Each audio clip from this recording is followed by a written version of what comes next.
Thank you very much.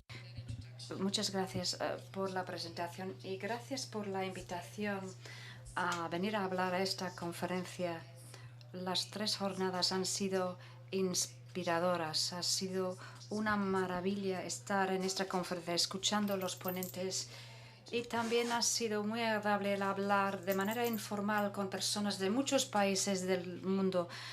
Agradezco de nuevo el País Vasco y el Gobierno vasco por haber organizado este congreso tan maravilloso.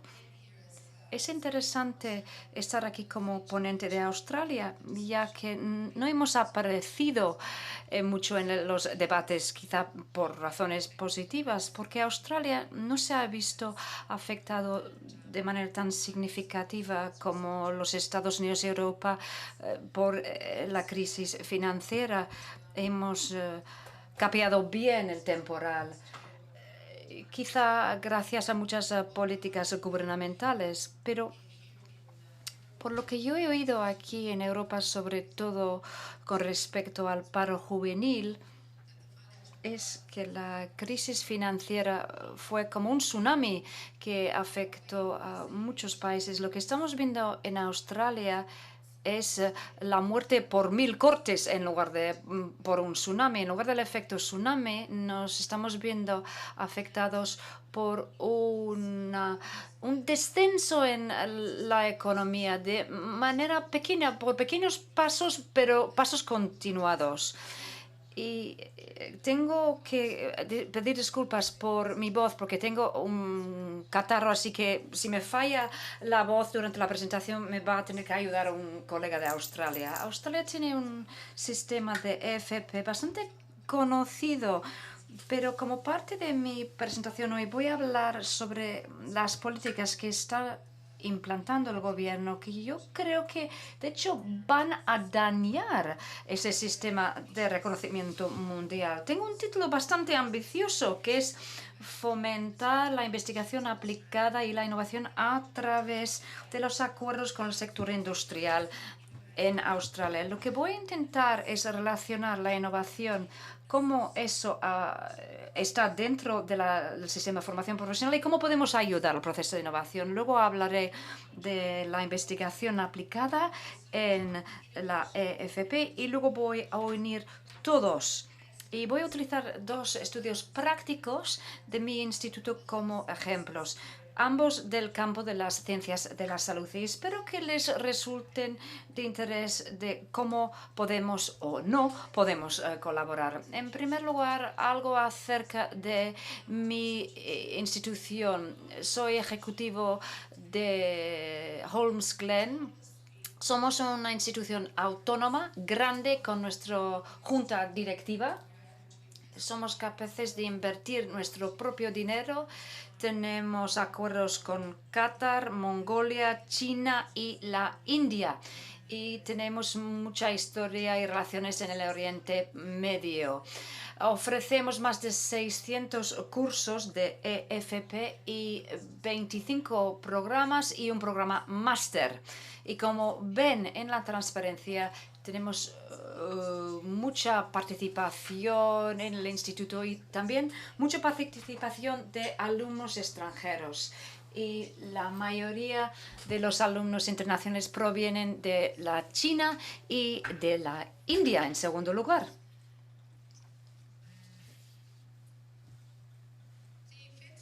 El sistema de EFP en Australia es un poco pues mixto. Parece que hay, por un lado, cambio, mucho más cambio, y es un poco una cuestión del bueno, del malo y el feo. Ya sé que hay muchas personas entre el público hoy que han visto la parte buena, los buenos, y sí que es un sistema bueno, y parte del sistema se mantendrá, de hecho, como un buen sistema. Pero sí que estamos pasando por un momento de cambio significativo, porque además de la educación superior en Australia, hay un cambio en la política. Ahora tenemos una financiación impulsada por la demanda, tanto para los programas de EFP y los proveedores de la educación superior. Es decir, los alumnos deciden dónde quieren ir y es el gobierno quien financia las opciones o las elecciones de los alumnos. Eso es bueno, por un lado, porque los alumnos pueden elegir dónde quieren ir. El problema es que no hay ninguna relación en este momento entre la falta de competencias y la oferta de programas. Así que mucha de la financiación que se dedica tanto a la educación superior y la EFP en Australia sigue las opciones y las elecciones de los alumnos. Como una institución proveedora como la nuestra, no hay ninguna diferenciación a la hora de financiar un proveedor público como Holmesglen. Y por cierto, hay también proveedores privados que reciben la misma financiación para la formación que recibimos nosotros. Así que es una financiación competitiva. Nosotros competimos con 2.000 proveedores privados en Australia para la misma cantera de dinero, la misma cantidad de dinero. El gobierno no tiene ninguna obligación de mantener nuestra organización. Tenemos que ser competitivos en un entorno para garantizar que recibimos alumnos a nuestra organización. A la vez, el gobierno está trabajando en un modelo en el que el usuario paga. En la actualidad, la relación entre la financiación gubernamental y la financiación por parte del alumno es del 80 al 20%, pero se va hacia un modelo de 60-40. El Ministerio de Educación quiere que la formación profesional y la formación avanzada tiene un aspecto más parecido al modelo americano más que otros modelos. No sé qué dirían mis colegas americanos de eso. Lo que a mí me resulta decepcionante personalmente y para el resto de los australianos es que no hay una visión clara acerca de dónde va la EFP en Australia.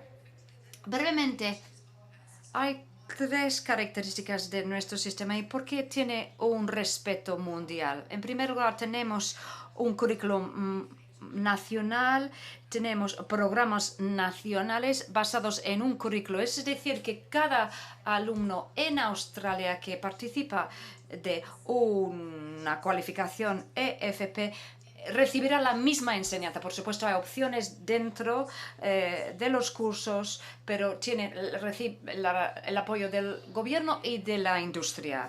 Y se basa en las competencias, además de eso.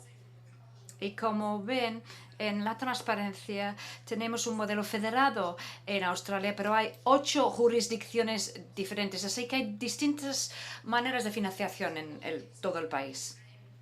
Algo que sí me ha llamado la atención al preparar mi presentación para hoy es que, desgraciadamente, no se menciona en ninguna política de investigación y desarrollo y de innovación de la EFP y el rol que puede jugar la EFP en esas políticas. Hablaré más de eso adelante.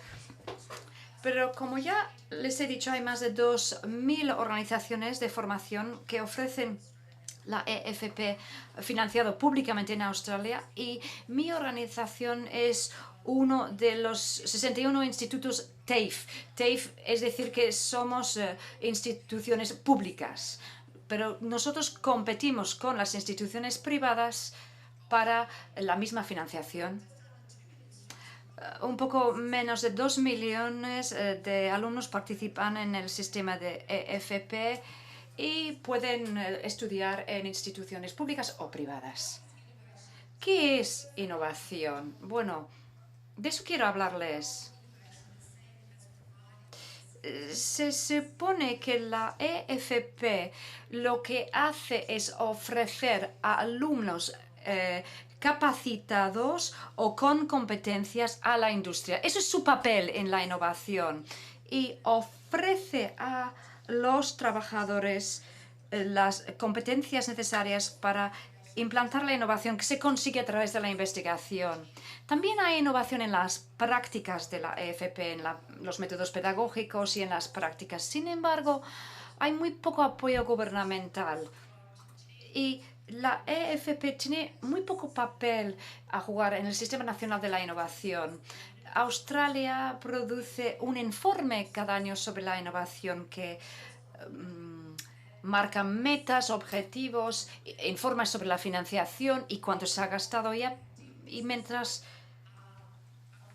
dice que se adquiere capacidades de innovación en el sector de la EFP, no menciona la EFP ni en sus objetivos ni nada, solo menciona las universidades. Y la inversión de Australia en la ciencia y en la innovación y el desarrollo fue de 8,4 mil millones de dólares en los últimos años, básicamente en empresas y en universidades. ¿Cuál es la innovación, por lo tanto, en el sistema de EFP?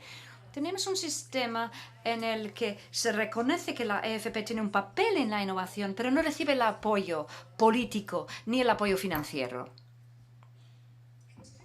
En el 2009, un informe de la OCDE sobre la innovación en el sistema australiano encontró que había 3 innovaciones claves. Y aquí me refiero específicamente a las innovaciones del sistema de EFP. Y son estas 3 innovaciones. Programas de formación, es decir, debido a la naturaleza de nuestro sistema, los colegios técnicos australianos, que son una especie de educación secundaria superior, y un grupo asesor de aprendizaje flexible. Eso fue en el 2009. Es decir, han pasado 5 años desde entonces. Creo que en el 2009 ni siquiera teníamos teléfonos inteligentes. Seguimos teniendo los programas de formación, pero estos colegios técnicos australianos han desaparecido y el grupo asesor de aprendizaje flexible también ha desaparecido desde entonces. Pero eso quizá nos indica más sobre la innovación como una foto de un momento en el tiempo que en el proceso o el sistema que tiene que evolucionarse continuamente y que tiene que ser, de hecho, sistemas innovadores en lugar de sistemas estáticos. Lo que concluyó este estudio de la OCDE es que las organizaciones tienen que desarrollar y apoyar la innovación. Y es importante para nosotros como proveedores de la EFP el leer estas conclusiones. En primer lugar, tenemos que tener motores de cambio dentro de nuestra organización.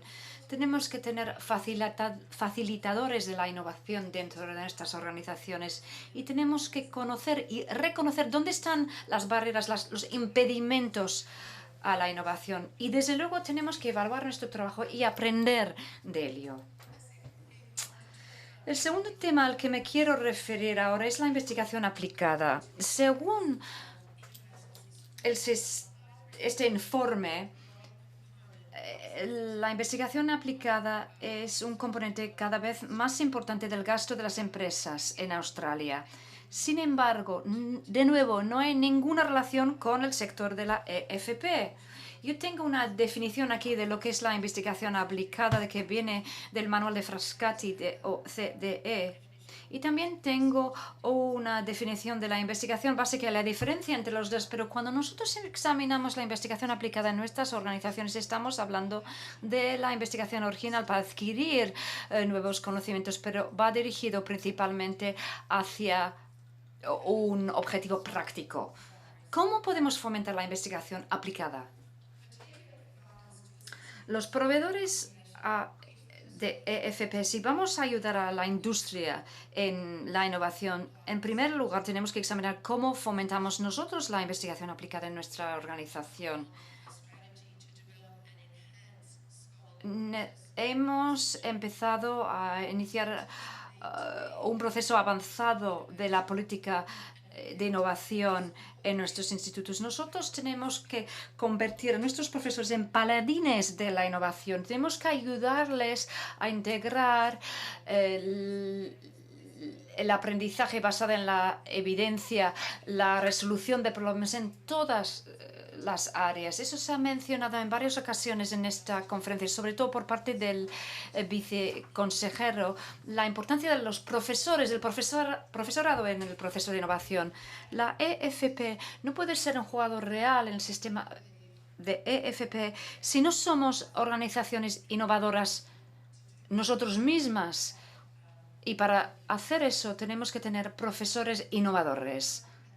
Lo que hemos hecho en nuestra organización es, como ya les he dicho, es innovar este modelo de práctica académica. Hemos adoptado el modelo que se llama el modelo Boyer. Ernest Boyer es un académico americano que examinó los 4 elementos de la academia, del trabajo académico, que son el descubrimiento, la integración, la aplicación y la enseñanza. Y la razón por adoptar este modelo, el modelo Boyer, es porque creíamos que era un modelo que era adecuado para una organización como la nuestra. Lo que también hemos hecho es desarrollar una política de enseñanza académica y unas pautas también implantadas en toda la organización. Todos los profesores tienen que cumplir con una serie de pautas o directrices. Y así que hemos establecido un marco que asigna una serie de créditos a la práctica académica que realizan los alumnos si van a asistir a una conferencia o un congreso, o si publica una ponencia académica, o si hace una presentación en un congreso, o si participa en una empresa. Todo ese trabajo que ellos realizan se refleja luego dentro en un programa de desarrollo profesional.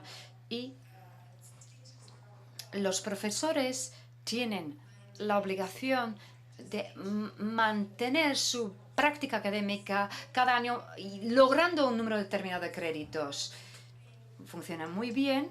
Es algo que los profesores han aceptado y estamos empezando a ver los frutos de esa idea de fomentar la práctica académica. Esta transparencia explica en más detalle el modelo de Boyer. Como ya les he dicho, hay 4 tipos de práctica académica que él identifica: el descubrimiento, la integración, la aplicación y la enseñanza. Y el señor Boyer luego mide el objetivo de ese tipo de práctica académica y luego cómo medir este objetivo. Y nos parece apropiado porque examina la aplicación de la innovación y luego lo integra dentro de la enseñanza. Lo que quisiera ver yo en mi organización es la innovación embebida en la enseñanza, no únicamente en la investigación pura. Bien, en lo que respecta a la formación profesional e industria, conocemos los lazos que hay. Formación profesional tiene mucha historia con la industria. En Australia hemos desarrollado planes de estudios junto con la industria y tenemos un modelo de aprendizaje que se basa en la industria y un modelo que se basa en competencias, y hemos oído muchos ejemplos de esto y de cómo nos unimos a cómo trabajamos con la industria. Creo que el problema para mi organización es cómo podemos decir que si verdaderamente lo hacemos bien para la industria, porque muchas de las organizaciones que veo, muchos de los centros, sí estamos unidos a la industria, pero no sabemos hasta qué punto está funcionando o no con la industria. El primer día, los de nuestros colegas americanas, era muy interesante cómo unían el trabajo que se hace en los centros de formación con el trabajo que se hace en la industria. El tema es saber cómo podemos incrementar esa capacidad, eso es estrechar más los lazos con la industria. ¿Cómo podemos unir todos estos ingredientes? Primero se une a un nivel político, a un nivel de política, que creo que no ocurre en Australia. En segundo lugar, puede unirse a nivel de proveedor, y se basa en 2 casos prácticos donde la formación profesional, la industria y la investigación aplicada, todo se une bajo el mismo techo. El primer estudio práctico lo realizó nuestra organización, se llama la Alianza de Simulación Victoriana y es una colaboración entre la industria, el gobierno, los proveedores, ambos proveedores de FP y de educación superior, así como personal experto, y ha podido conseguir fondos para la investigación aplicada en prácticas clínicas. Ha sido un ejemplo muy bueno de cómo la industria, los expertos, o los usuarios y el gobierno pueden colaborar en prácticas innovadoras. Lo que está centrándose este proyecto es simulaciones de enfermería, que es lo que hacen a la hora de conseguir fondos. Miran, desde el punto de vista de enseñanza, se puede ensalzar las simulaciones que hacen los profesores a nivel de proveedor, a nivel de usuario y a nivel de industria, cómo pueden implementar esas prácticas innovadoras, cómo las pueden absorber a nivel de industria. El segundo caso práctico se refiere a la creación de un hospital privado en el campus de Holmesglen. Esto supuso un gran evento para la organización y supone una organización entre un ente público como Holmesglen y un proveedor sanitario internacional global, HealthScope. La alianza se trataba que HealthScope iba a establecer un hospital de 300 camas en el campus de Holmesglen, en uno de los campus que tenemos en Melbourne. Lo importante del acuerdo dentro de esta alianza con este proveedor es tener un acuerdo formativo. Todo nace de este acuerdo formativo que tuvimos o que celebramos con este proveedor. En la base de este acuerdo es una financiación conjunta de un consejo clínico para enfermería. Y el presidente clínico utilizaría la innovación aplicada en las prácticas de enfermería en colaboración con el instituto y con el hospital. Así que el campus es un campus de ciencias aplicadas y ciencias sanitarias y tratamos de que sea un centro de excelencia. Lo que estamos viendo con el hecho de establecer este hospital y que pueda trabajar con cursos de formación profesional conjuntamente con educación superior en términos de enfermería. Y es una colaboración que ha tenido mucho éxito y que va a tener muy buenos resultados en prácticas innovadoras y en prácticas de enfermería. Después de haber visto algunos casos prácticos de la innovación y innovación aplicada, llegamos a las siguientes conclusiones. En Australia suele ser local, in situ, es independiente a las políticas, a la financiación y no es sistémico. Pero no tiene por qué serlo. Creo que el gobierno vasco tiene la oportunidad de integrar los elementos clave a la hora de fomentar la innovación. Y ha empezado a andar por ese camino, sobre todo con algunos trabajos que están desarrollando aquí en el País Vasco. Gavin Moodle es un académico australiano muy importante y desempeña un papel importante en el político y habla de 6 ingredientes para estimular la innovación en la formación profesional. El primer ingrediente es enfatizar la innovación y no engancharse en la investigación. A veces algunos centros como el mío A veces pensamos que solamente se trata de investigar, investigar y ya está. Creo que tenemos que salirnos del tiesto de la investigación e ir más allá al campo práctico. También propone desarrollar un papel distintivo en el sistema de innovación nacional para crear alianzas globales. Las redes son muy importantes y, por tanto, trabajar a largo plazo. Richard Curtin, que también estudia el tema desde un punto de vista de financiación y política para acceder a la investigación de gobierno y a la financiación de desarrollo, centrándose en los procesos y en el desarrollo en lugar de la propia de la investigación pura. Mi papel es garantizar que el FP se incluya dentro de las políticas en términos de innovación. En las políticas de innovación se ha incluido FP. Como país tenemos que invertir en I+D.